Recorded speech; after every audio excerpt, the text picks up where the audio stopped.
Yes, yeah. I just want to welcome you here with us today. We're so grateful you're with us.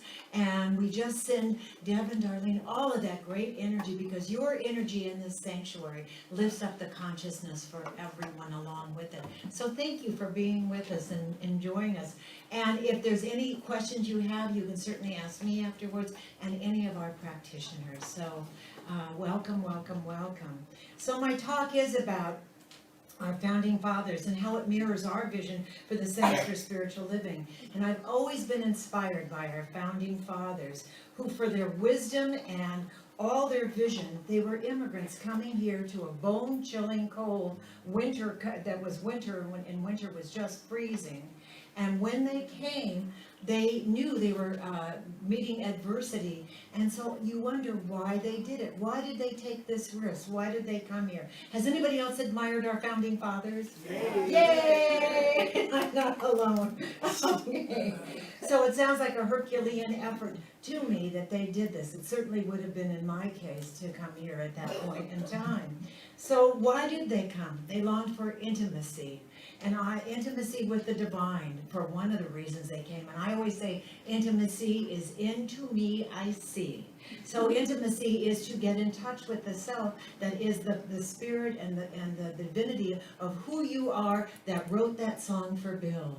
That is being in touch totally and allowing that energy to just flow out. That is what we're talking about. That's what we're talking about here.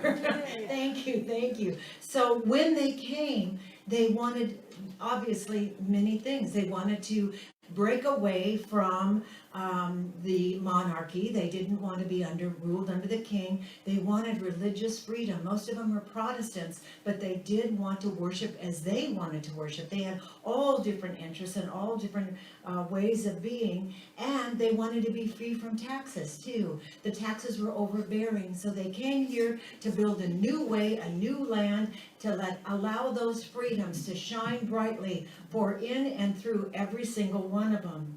So when they came, they wanted to leave. They wanted to build that legacy of feeling that legacy of freedom that would outlive them. I always love one of the Daniel Nahmod songs when it says, "True freedom and true joy is sitting under a tree that you did not plant." They wanted to plant those seeds and create the freedom and the framework for that which we have today. They came together to create a place who's yearning to breathe free, along with fighting and for freedom from taxation. Again, they fought for all things.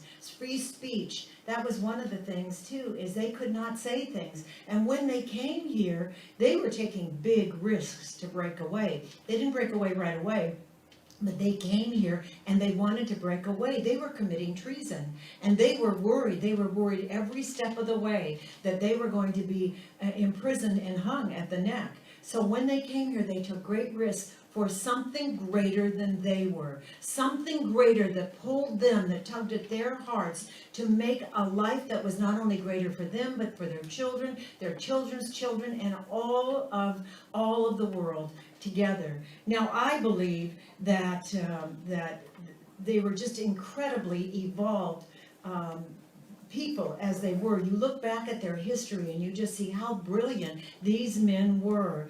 And so when you research their personal how they were, though, I always saw them as fighting for freedom and cohesive and doing great. Not so much. They fought constantly. They fought constantly in the Constitutional Congress. They came to blows many times, and yet their passion to bring this new idea, this freedom to life in this new land, they finally, all of the passion and all of the struggle that they had in those meetings, what it did was the struggle created to build the spiritual muscle, and they came together in a greater way to give us something greater. So together they were better with all of their differences and all of their passions that they had. They wove together something that is still, you cannot, it is inexplicably perfect and has never been changed or altered since, well, over close to 300 years now.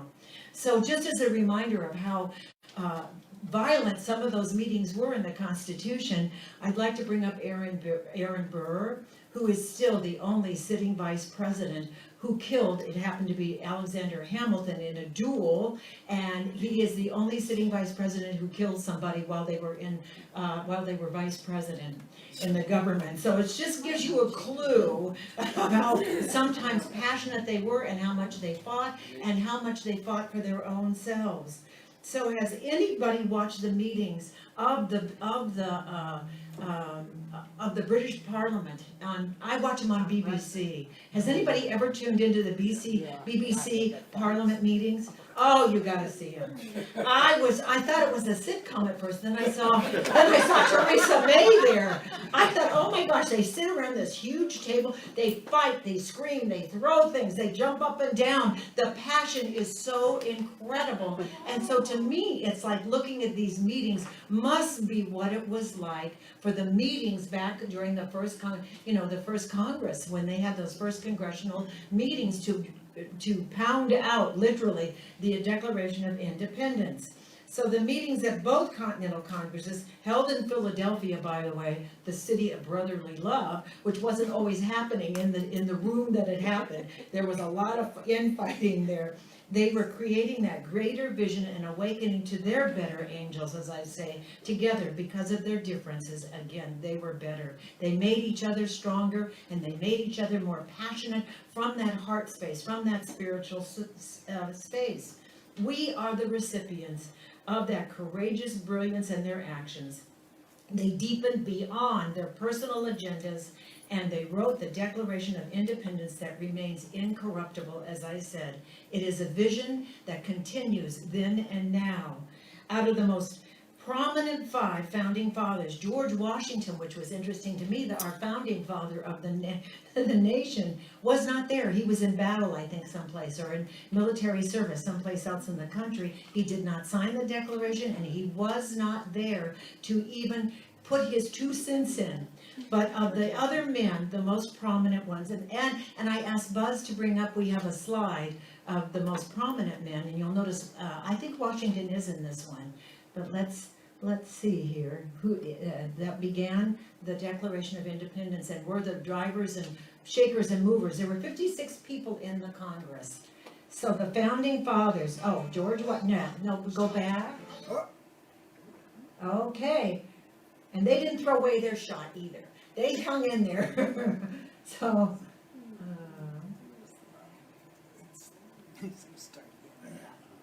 there we go. They are George Washington, Alexander Hamilton, Thomas Jefferson, and Benjamin Franklin. And so they were there to fight for what they wanted. And Benjamin Franklin,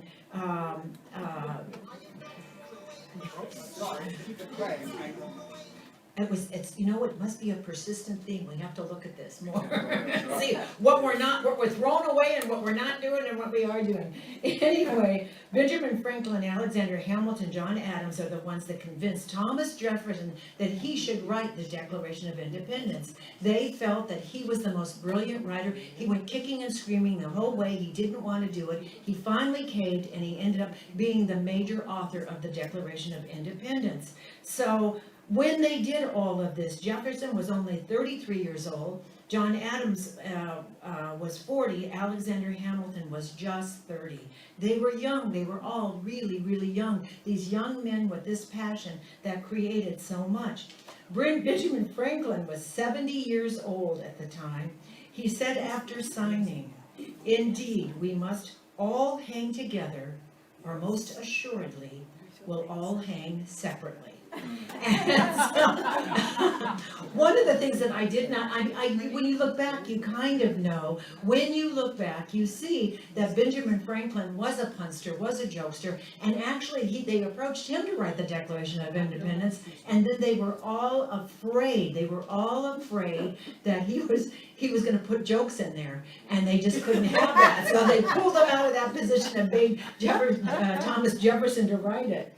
So there was so much truth in that, again, because again, they were up for treason in England. So they risked everything, stood strong to their ground, stood strong in who they spiritually were. The famous Patrick Henry wrote, if this was not at the same time, but this quote, we know most of it, is, "Life so dear, or peace so sweet, has to be purchased at the price of chains, and slavery forbid it. Almighty God, I know not what course others may take, but as for me, give me liberty or give me death," I think encapsulates the passion for that whole time for those people at that time and during the Congregational Congress. Be sacred and undeniable. It was sacred, the Congress was sacred, and it was undeniably created in that fashion. One of the reasons Franklin wasn't chosen, oh, I already did that, sorry. So it was sacred, that all of these men saw this as a sacred, independent and declaration that from that equal creation, this is what Thomas Jefferson first wrote. I thought that they all came together, wrote this, and that was the done deal. There were lots of edits, and so this was the original thing that Thomas Jefferson wrote. He said, "Be sacred and undeniable, that all men are created equal and independent, that from that equal creation they derive rights inherent and inalienable, among which are the preservation of life, liberty, and the pursuit of happiness."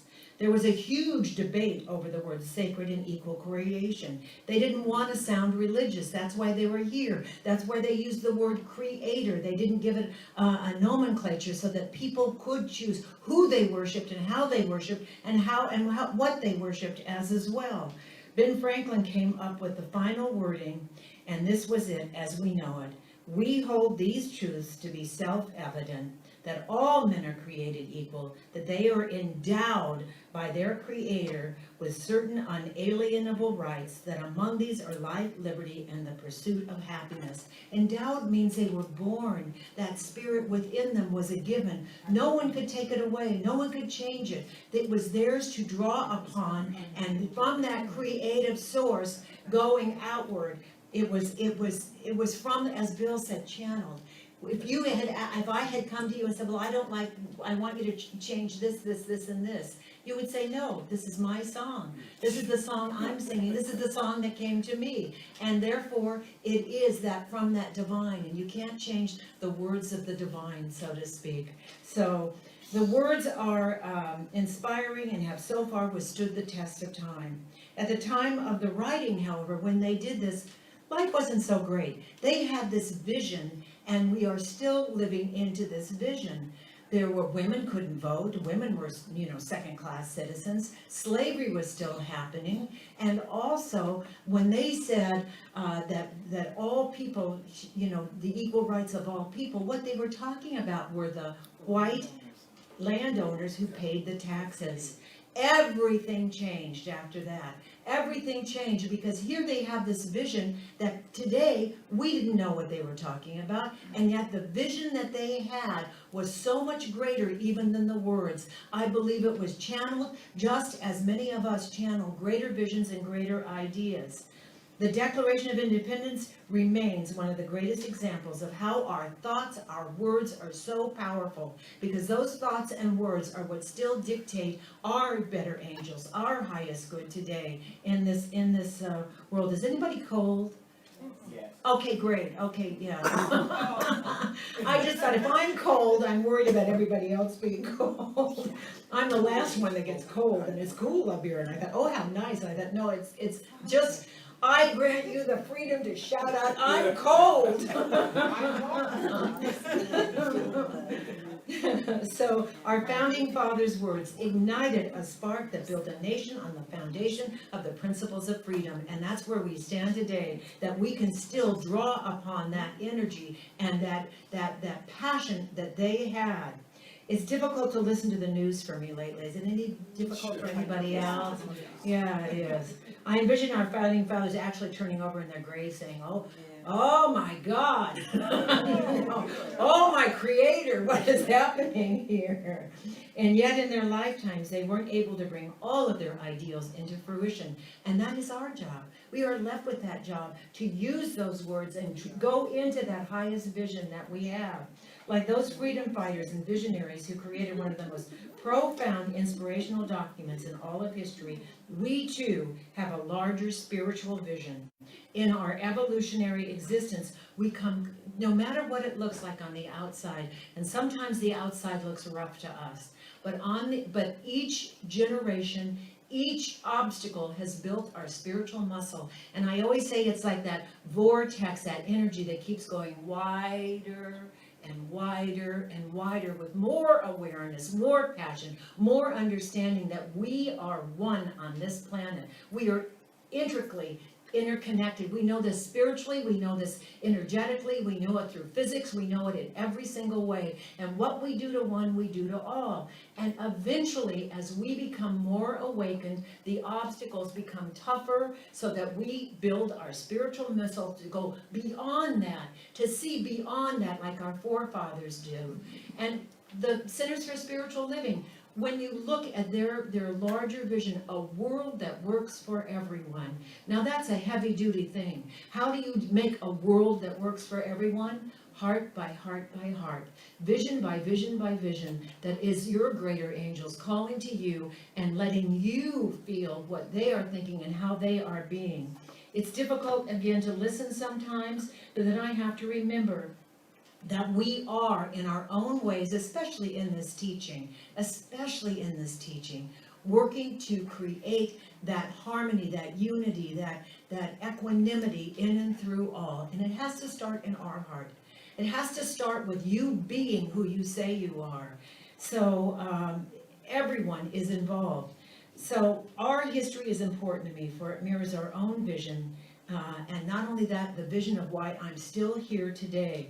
Our founder, Dr. Ernest Holmes, was also a visionary. He was inclusive, compassionate, and saw that for us, what we need to do is shine our own light. We are in this light. Our job is to absorb that light of the good, and then don't even question it sometimes. If it is the highest good for everyone involved, then it is the highest good for all of the world.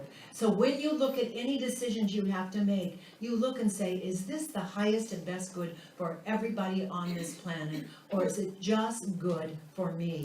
Is it only benefiting me and nobody else is being benefited? Then there's your answer right there. Whatever you're doing and whatever you're thinking, you have to go deep inside. Into me I see, and see what works for you and what resonates with you. And you know that truth. You know that truth with a big T. And our founding fathers put truth to power, to have that truth come out. So Dr. Ernest Holmes wrote in 1927, we're talking about young men. He was only 40 in 1927, and he wrote in Science of Mind magazine, the divine spiritual plan is one of freedom. The inherent nature of man is ever seeking to express itself in terms of freedom, because freedom is the birthright of every living soul. So Dr. Holmes, by the way, and I did not know this.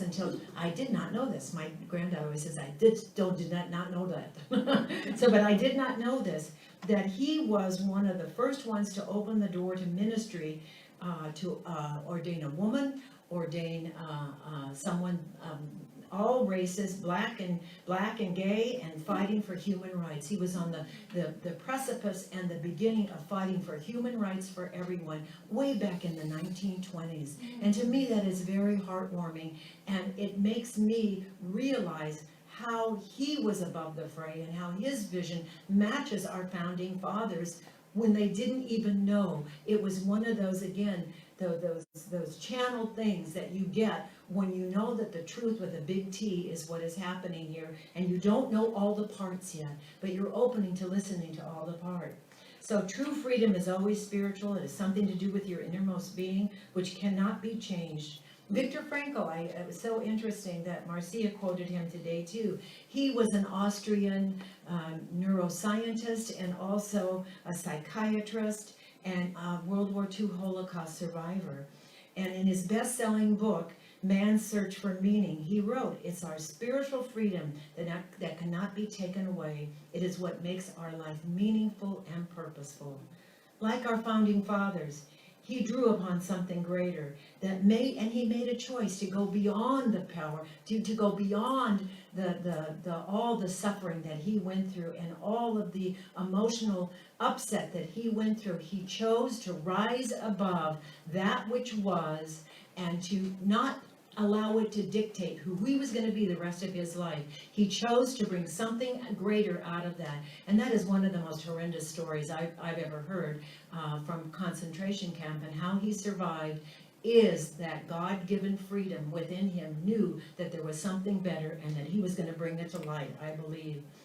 So to those mystics who can master this nobility of the soul, like a Jesus, Gandhi, Martin Luther King, Mother Teresa, the Dalai Lama, Nelson Mandela, you name them. They're mystics and they're saints as far as I'm concerned. And when you master that energetic presence of the soul, you don't let adversity chip away at your heart. They never do. They don't let it chip away at the soul of who we are and or your heart. You come and you rise above it, and you're always a choice. You can say you can stay in the lower level and make yourself even more miserable, or you can say thank you, Spirit, thank you, God, however you want to label it, and say I am so blessed in this moment at this time to be in a world that is absolutely rising above the fray, and I am there to support my highest ideals in every way,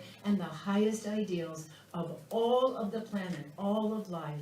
I always say we live on this island. You see, is everybody excited about the 50-year anniversary of the moon landing? And you see those shots, the first shots of Earth, and what they had to say. And it is so exciting. And for the first time, you really see that we're just a little island in space, the most beautiful island with water and air and everything else. And we want to protect that in all ways. And so let us know that in this vision of working together, that we are taking care of our mother. I always say, we have to take care of our mother, being one. I always tell my kids that you got to take care of your mother. And we have to take care of our mother, Earth, right here and right now. So, and they, of course, snap right too when I say take care of your mother. No. But we are. My kids, it took me a long time to learn how to recycle, to compost, do all this stuff. I'm still not very good at composting. It takes so long. It takes a lot of time. But I do a lot of things now that when I grew up, we never thought a thing of. And now we are taking more steps, stepping up, doing better than we've ever done before. So the questions we need to ask ourselves start with, are we holding ourselves to the vision of what we can be in the world? I want you to go home and think about that. Do we live by example? That's a big one. That's a really big one. I've had times when I just wanted to go ballistic in recent years, and I knew it's not the best path to take sometimes. You alienate people. And I've learned that to see the love that who I am and love unconditionally on this planet. And I know that's a major task, but when you love unconditionally on this planet, miracles happen for you. And you see that that other person is hurting or something else is going on. You don't have to retaliate. You have a choice to either engage or engage on that highest level, saying, you're wrong, I love you, goodbye. So don't back down, whatever you do, no. So, do we show up and do we live by example? Do we show up and express unconditional compassion and love towards others in the world? Do we extend our love beyond our family and children and bring unconditional love and understanding to all? You know, there is a movement now. It's not hard. It's not easy, and I realize this, that some of the immigrant children who are being held without their parents. They're looking at outside sources to just watch them until they can move forward. And so I just invite you, if you have any leanings to either with money or time or space or anything, look into and see how you can help those who have no advocates for them right now, one-on-one advocates for them right now, who are the innocents. I say the innocents. It's all of us are innocents, but that is one thing that just tugs at my heart, to see the babies and the children without their parents. Can you imagine being a little child and having your parents gone all of a sudden and not knowing what to do, who to turn to, or anything else? I go to that, I personalize this to realize how absolutely petrified I would be. So I invite you to continue to stretch your consciousness and that vision of creating that world that works for everyone, and to hold the highest ideals sacred, so that our children, all children throughout the generations, are able to breathe freely. I close with a clip from a song from the Broadway hit again, Hamilton, which I just loved Hamilton. But this is where George Washington takes Hamilton into his confidence and tells him he's stepping down as president. Hamilton says, "Are you kidding me? You can't do this." And he's already been president for more than 8 years. And he goes, "You can't do this." And he says, "I'm stepping down to make the country step up for itself." And interestingly enough, it's for the greater good of the people. He doesn't want to create another monarchy. And so let's just listen. It's just a short one.